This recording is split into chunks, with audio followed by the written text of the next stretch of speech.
Heather, listen to me. Lily is the president's wife, so don't start any strange rumors. My mother, who had always favored my sister, said this in a high-handed tone. I think she mistakes me for some kind of slave. Her voice was very cold, but she can't beat me. I retorted properly. Even if I don't start rumors, they'll start on their own. After all, Lily has a bad track record with men. Both of their faces contorted. Don't think you can do whatever you want with me forever. I am Heather, 28 years old. I think my name is old-fashioned for these times. My twin sister is Lily. Our mother named us after flowers she loved. Because, since you're twins, that's what happened. However, it seems my mother felt the name Heather was old-fashioned. And couldn't grow fond of it. Perhaps because of that, she only showed affection to Lily, a name with a cute aura. For snacks, I was given hard crackers, while Lily got cute cakes and macarons. Unfashionable t-shirts from the supermarket for me, and cute dresses from brands for Lily.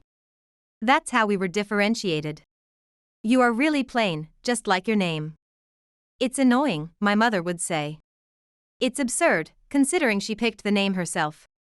If my sister and I had been named the other way around, I would have been the one loved by our mother. And my sister would have been casually dismissed. Well, it's pointless to talk about it now. Thanks to being raised with such differentiation, my sister became a person who looks down on me. I'm special. You're lower, she says without hesitation. When she got worse grades than me, she would hit me, so I intentionally performed poorly. If she wanted something of mine, she would just take it. Still, my mother forgave her and doted on her. The only one in the family who protected me was my father. He was the only one who didn't make distinctions between my sister and me. However, my father has always been busy with work and rarely home. Moreover, by the time I entered middle school, he was transferred alone to New York. I didn't want to stay in such a home forever. After graduating from high school, I joined a local construction company and moved out of the house. There was one reason I joined the construction company: they had rented company housing.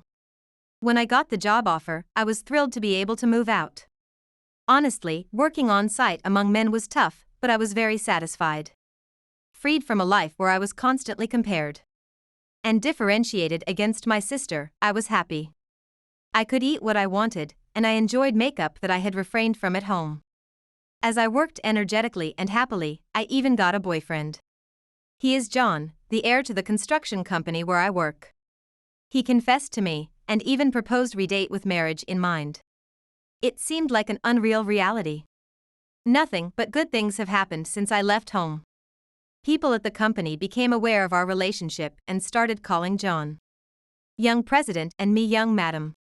We went to greet John's parents about our relationship, discussing our intention to marry, and they welcomed us.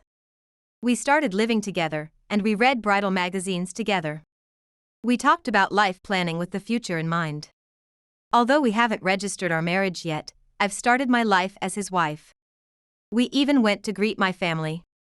My father even came back temporarily from his assignment to discuss our intention to marry. My mother and sister's reactions were lukewarm, but my father was happy. Then, 6 months later, John and I planned to have dinner at a fancy hotel. Could this be it? Finally, a formal proposal. It's strange to expect anything less. He decided to meet there probably because preparations were necessary. I dressed up properly, did my hair and makeup, and headed to the hotel. I was nervous entering the upscale lounge I usually never step into. I sat down at the table the waiter showed me to. John hadn't arrived yet. Oh, I'm so nervous. Oh. Heather. Huh? As I fidgeted, a familiar voice reached my ears. Turning around, there was my twin sister Lily, looking more beautifully dressed up and smiling brightly. Heather, you're right on time. What for? Ignoring my confusion, my sister turned around and waved. John. Heather is here. Huh? John? Why is my sister calling my boyfriend? Why are they together? As I stood there stunned, my sister smiled wickedly. Listen, Heather, I'm getting married to John. What? My voice came out involuntarily. What? What does this mean? When you brought John to our house, it struck me. This was the fate you brought me. Because it's funny to think of you as the president's wife, Heather. I'm cuter and more loved, so I'm the right one. So, I approached him a lot. Right, John? Lily clung to John's arm. He looked smitten. Wait a minute. I'm marrying John. That was the plan before. It's changed now. I'm marrying John. No way, what about your boyfriend? Huh? What are you talking about? You had a boyfriend, didn't you? Why are you marrying John? I don't understand. I looked at John for an explanation, but he was hard-eyed. Only looking at my sister as if I didn't exist. How can this be? Heather, our Cupid, I wanted to properly report to you, so I asked you to come. Thank you for everything up to today, Heather. Feel free to eat the dinner. Don't worry, it's already paid for. We'll just take room service upstairs, so don't mind us and enjoy your meal. That's not the point. No one is worried about tonight's dinner. I wanted to scream, but I couldn't find my voice. Can this really be happening? There's no way I can just eat dinner and leave. Confused, I left the hotel. As I walked away, defeated, reality began to dawn on me. John has switched to my sister. My sister has stolen John from me. She thinks everything that's mine is hers. It's frustrating.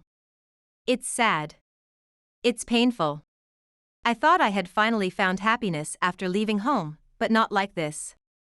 Do I have to be beneath my sister forever? No matter how much I cry, the reality won't change. I've been dumped by the person I thought I was going to marry. I took some days off starting the next day.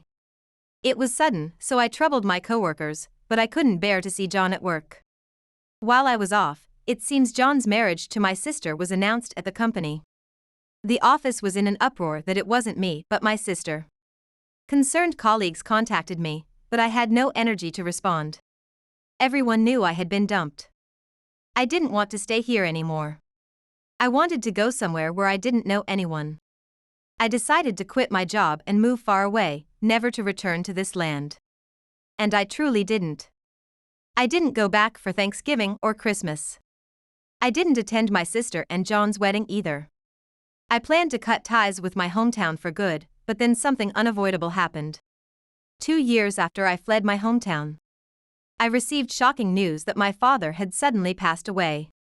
My father, my only ally. The notice of his wake came from John. It seems my mother and sister didn't intend to inform me. Thinking it was too much for me not to be told about my father's death, John contacted me. I hurried back to my hometown upon receiving the message. When I arrived at the funeral home he had informed me about, many familiar faces were there. Relatives, neighbors, and my father's colleagues. Everyone was surprised to see me, but my sister was the most shocked. Huh? Heather? Her face asked why I was there. John told me. He said that you guys were shocked by father's passing. And seemed to have forgotten to contact me. John was not there. Maybe he was at the restroom or a nearby store. I thought Mom had contacted you. Oh my. Heather, it's good you could come. Come in. Meet Father. With exaggerated gestures, Lily ushered me into the family's waiting room. My father lay quietly in a coffin. It felt like my heart was being crushed. Dad, why? Were you sick? There was no chronic illness. It was just a sudden heart attack. I see. I closed my eyes and prayed before my sleeping father. The sadness was unbearable. He was still young, and now I could no longer meet him. I hadn't imagined this happening. After a moment of silence, my sister spoke up hesitantly. I heard from Dad that you had gotten married? Huh? Yes. I had moved to a new place and met a good man there, and got married. I thought it best not to tell my sister or mother, so only my father met my husband. Where's your husband? My sister looked around restlessly, searching for my husband. I shook my head. He couldn't come. It was all so sudden, he couldn't leave the house. What? He can't leave the house without prior notice? Did you marry a shut-in? It must be tough not having other suitors. My sister's triumphant face was not appropriate for our father's wake. And no, my husband is not a shut-in. What are you talking about? My husband is. Mom. Heather's husband is a shut-in. My sister said to Mom, who was returning from discussing arrangements at the funeral home. She looked at me as if I were filth. Really? Heather always focuses on trivial things. On the other hand, Lily is so much better. You are the president's wife, after all. Yes. I've always been dedicated to John. I mean, Heather, that's terrible. You left John and got married within just 2 years? Huh? I was the one who supported the hurt John. And that brought us closer and led to marriage. You could have at least come to the wedding. Lily, what are you talking about? That's not how it went. The order is reversed. My sister stole John from me, and that's why John and I broke up. I left John? My sister supported a hurt John? That's a total fabrication. Don't be ridiculous. Heather. You have no right to criticize Lily. Lily is right. Faced with my mother's authoritarian attitude, I finally snapped. Twisting the truth to make me look like the villain, what joy do they find in this? Really? That's quite different from what I remember. What's that about? Heather, listen. Since Lily is the president's wife, don't start any strange rumors. Even if I don't start rumors, they'll start on their own. After all, Lily has always been bad with men. My mother looked shocked. Her daughter, who had always been silently enduring her dismissive treatment, was now speaking up, causing her to falter. My sister's face twisted unpleasantly. What are you saying? Don't say weird things. What's weird about it? It's the truth. You have always had a boyfriend, sometimes even overlapping with others. And saying you are devoted only to John is a bit much. This isn't exactly the kind of conversation one should have at a wake, though. Anyway, once my father's funeral is over, I'm cutting ties with these two completely. Whether it's my mother's death or my sister's severe illness. Whatever happens, I will never see them again. So if I'm going to retaliate, now is the only time. I'm sorry, Dad, for having such a conversation at this time. No matter how uncomfortable I feel afterward. I will stay here until we lay you to rest, so let me speak now. What are you talking about, Heather? The guy at the entrance doing the reception? He's one of your ex-boyfriends, which made me wonder what's going on. Then I realized he's just helping out with the neighborhood association. It's kind of nice, isn't it? Even though he was being two-timed. Heather, stop. Since she was little, my sister was coddled by our mother and allowed to get away with anything. Because of this, she has this mistaken belief that everyone thinks she's adorable. This has led to her reckless behavior with men. Additionally, she has to have whatever she wants, whether it's clothes, stationery, or someone else's boyfriend. Taking John from me is a prime example. She may be hiding her selfish nature from her in-laws, but sooner or later, it's bound to come out. Yeah, it was the same with John. I thought he was finally going to propose to me that day. But instead, I was dumped at the restaurant.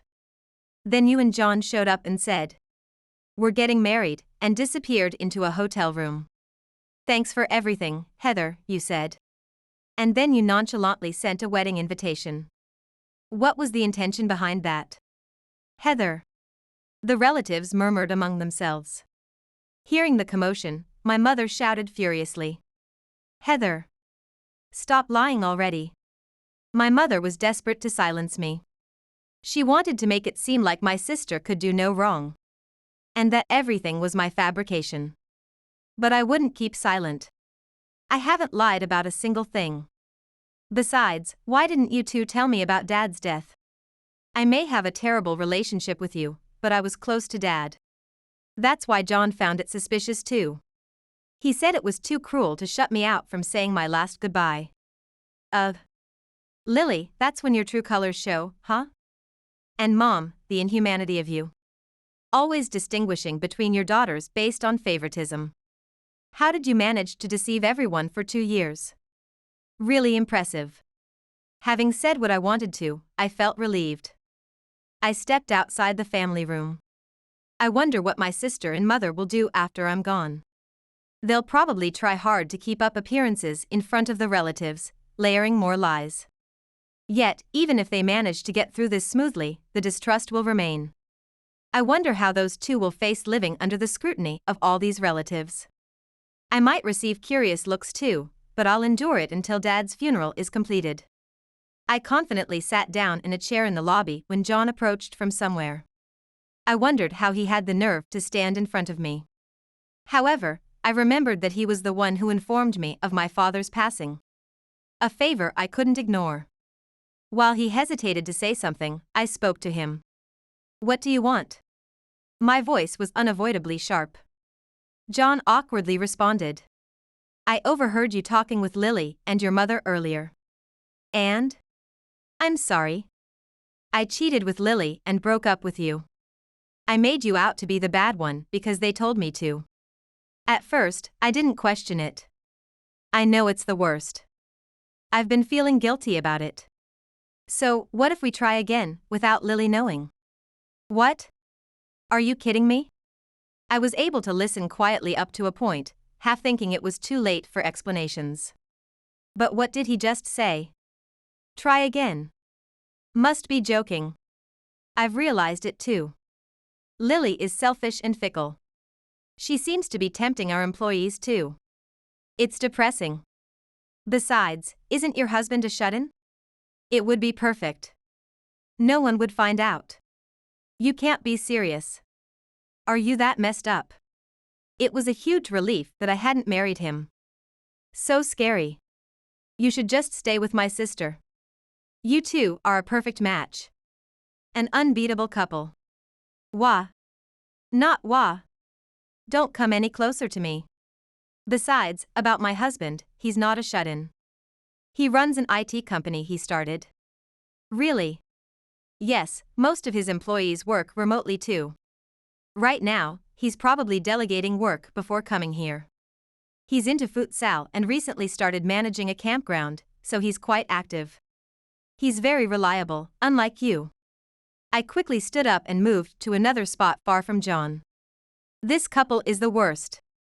The next day, before the funeral, my husband managed to come despite his busy schedule. I was deeply grateful. He paid his respects to my father, and we cried together. Then, looking at my father resting peacefully, he vowed, "I will protect Heather." Crying for a father he'd only met once and making such a vow, I felt profoundly saved. The hurt caused by my mother, sister, and John eased a lot. My mother treated my husband and me as if we were invisible, which was fine by me. I didn't want any involvement with them anymore. My sister looked at my husband with sparkling eyes, evidently attracted by his tall, sporty, entrepreneurial demeanor. She looked up at him with tear-filled eyes. I was furious and thought what a despicable woman she was. However, my husband completely ignored her. After being blatantly dismissed by him, my sister glared at me bitterly. I wonder if she realized that all the relatives were watching this unfold. She seemed oblivious to her surroundings. So foolish. Initially, John was off in a corner of the funeral home, looking pale. I knew why. I had emailed my sister what John had told me. No doubt, she had given him a piece of her mind. Nevertheless, after she made a pass at my husband, John's demeanor completely changed. He dragged my sister out of the funeral home, and they had a massive argument outside. Their yelling even reaching inside. My mother tried to intervene, to no avail. I was really glad I could attend my father's funeral. It was not only a chance to say goodbye to my dear father, but also a clear indication that I should cut ties with my family completely. The breakup with John, which had been a lingering concern, was now cleanly in the past. I was even thankful for the breakup. From now on, I plan to consider only my husband as my family and cherish my own life.